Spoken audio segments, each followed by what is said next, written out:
Money गुरु में अब हम बात करेंगे कि आप अपने लिए एक अच्छी इंश्योरेंस पॉलिसी कैसे ले सकते हैं। सबसे पहले आज के हमारे जो दूसरे गेस्ट हैं उनका परिचय करा दें। हमारे साथ फिनवे के सीईओ रचित चावला हैं। रचित, आपका स्वागत करते हैं मनी गुरु में। और क्योंकि इतनी सारी कंपनीज इतनी अच्छी अच्छी पॉलिसीज बाजार में लेकर आई हैं, स्पेशली जब से हेल्थ इंश्योरेंस में लोगों की रुचि बढ़ी है, लोगों में कंफ्यूजन हो जाता है कि उनके लिए पॉलिसी कौन सी अच्छी है। हालांकि कई लोगों के पास बहुत सारी पॉलिसीज हैं, फिर भी इतना पेनिट्रेशन इंश्योरेंस का भी क्योंकि हुआ नहीं है, इसलिए दायरा बढ़ाने के लिए अभी भी लोग ले रहे हैं। इसलिए हम मदद करेंगे आपके जरिए उनकी कि एक अच्छी इंश्योरेंस पॉलिसी लेने से पहले किन बातों का ध्यान रखना है।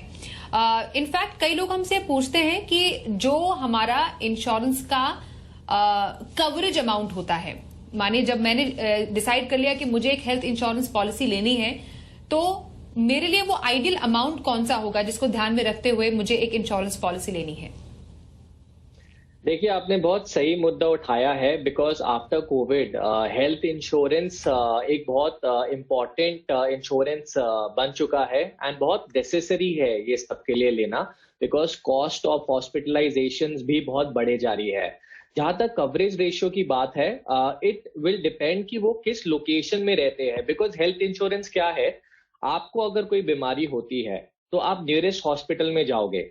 अगर वो हॉस्पिटल दिल्ली जैसी जगह पर है तो आपको कवरेज रेशियो थोड़ा ज्यादा लेना चाहिए, बिटवीन 5 to 6 लाख रुपीज, क्योंकि दिल्ली में हॉस्पिटल महंगे होंगे। बट यही अगर आप कोई टियर 2 टियर 3 सिटी में है तो हॉस्पिटल का खर्चा अकॉर्डिंगली कम रहेगा, तो आप 3 से 4 लाख की कवरेज ले सकते हैं। बट कवरेज लेते हुए आप ध्यान दीजिए कि आपकी ऑब्जेक्टिव क्या है, आपको कितने कवरेज की जरूरत रख सकती है, आपका हेल्थ का सिचुएशन क्या है। अगर आप एक सीनियर सिटीजन है तो आपको हेल्थ कवरेज अकॉर्डिंगली ज्यादा रखनी चाहिए। अगर आप एक यंग एज ग्रुप में बिलोंग करते हैं तो आप अकॉर्डिंगली कम कवरेज रेशियो भी ले सकते हैं। बट इट टोटली डिपेंड्स कि आप किस क्राइटेरिया, किस लोकेशन में है, and as per your need आप कवरेज रेशियो ले सकते हैं।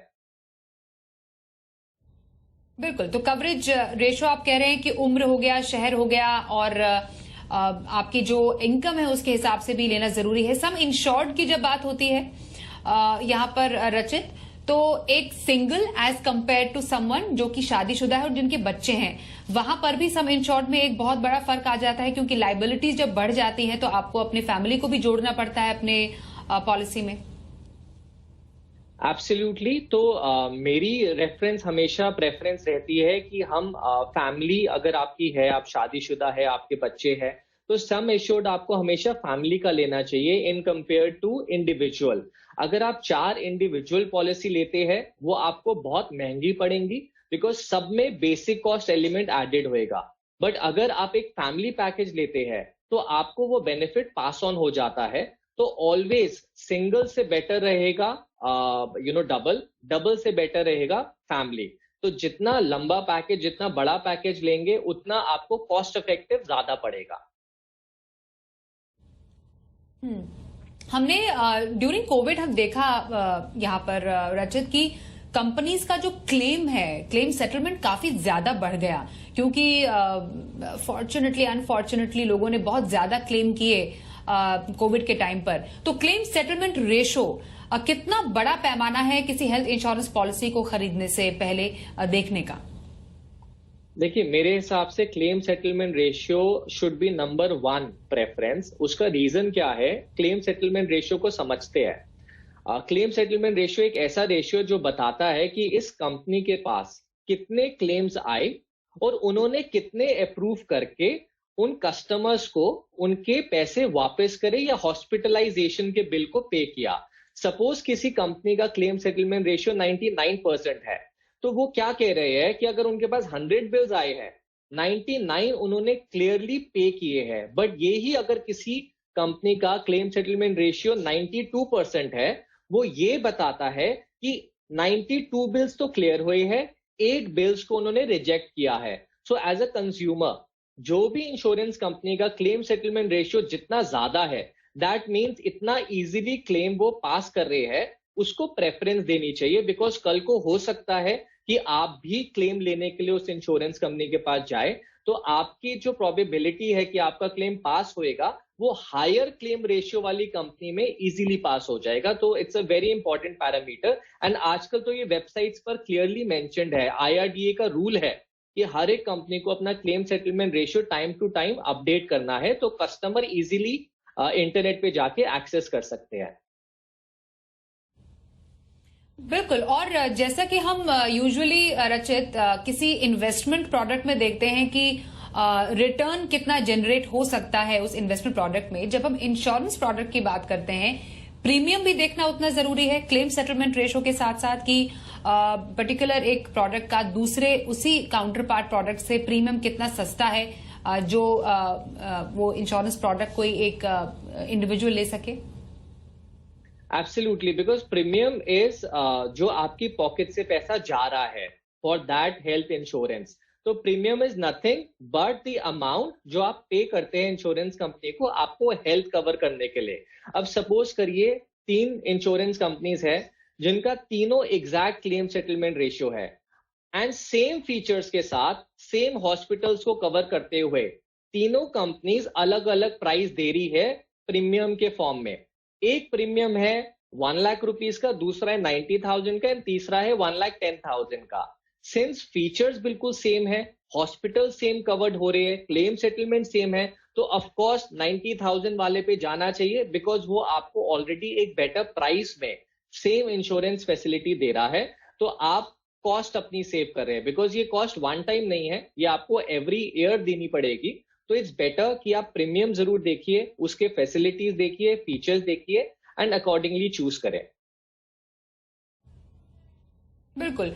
एक बहुत इंपॉर्टेंट फैक्टर है जो शायद हम कई बार नजरअंदाज कर देते रचित, वो ये है कि हर एक इंश्योरेंस पॉलिसी में नेटवर्क हॉस्पिटल्स का एक पूरी लिस्ट लिखी होती है कि कहां कहां पर आपको कैशलेस फैसिलिटी मिलेगी, कहां पर आप रिइंबर्स करा सकते हैं, क्योंकि कैशलेस फैसिलिटी में आपको अपफ्रंट कुछ देने की जरूरत नहीं है और काफी ज्यादा स्मूथ पूरा प्रोसेस हो जाता है। तो नेटवर्क अस्पताल का दायरा कितना हो और कैसे पता चलता है?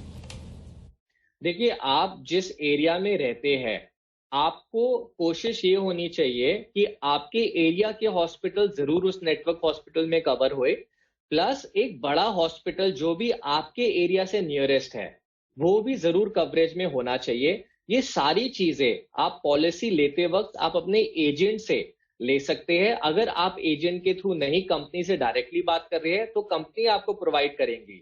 प्लस जब आपके पास इंश्योरेंस पॉलिसी आती है उसमें भी ये सारा नेटवर्क मेंशन्ड होता है।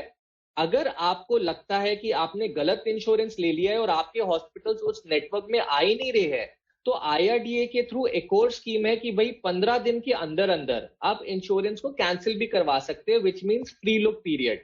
तो आपके पास हर एक तरीके का एक्सेस है। आप कस्टमर केयर पे भी बात कर सकते हैं, इंटरनेट पे भी जानकारी ले सकते हैं, कंपनी एंड एजेंट से भी ले सकते हैं। बट नेटवर्क हॉस्पिटल का दायरा जैसे आपने कहा बहुत जरूरी है, क्योंकि अगर कैशलेस नहीं होएगा तो पूरा पर्पस डिफीट हो जाता है हेल्थ इंश्योरेंस लेने का। और किसी को कोई हेल्थ प्लान लेना है उससे पहले प्लान का रिव्यू देखना कितना इंपॉर्टेंट है कि उस प्लान को कितने लोगों ने पसंद किया है या उनका फीडबैक क्या है? बिल्कुल जरूरी है ये भी। आपको इंफॉर्मेशन जितनी ज्यादा आप लेंगे उतना आपके लिए बेनिफिशियल है, क्योंकि जो भी रिव्यूज आ रहे हैं उसमें मैं मानता हूं कि काफी जेन्युइन रिव्यूज भी है।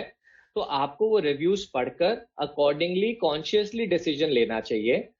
जितनी भी कंपनीज है उसका डेटा आपको एक बार पढ़ना चाहिए, क्योंकि रिव्यूज और डेटा जनरली आपस में मैच करते हैं। ऐसा नहीं होएगा कि एक जगह पर रिव्यू है नेगेटिव जबकि क्लेम सेटलमेंट रेशियो बहुत हाई है। तो अक्सर मैंने ये देखा है कि रिव्यूज भी काफी जेन्युइन है, मैनिपुलेट नहीं कर सकती इंश्योरेंस कंपनीज। इसीलिए इट्स बेटर कि आप इंश्योरेंस पॉलिसी लेते वक्त रिव्यूज की भी जांच ले, रिव्यूज को देखकर कॉन्शियसली ढंग से डिसीजन ले जो आपका जिसमें फायदा हो।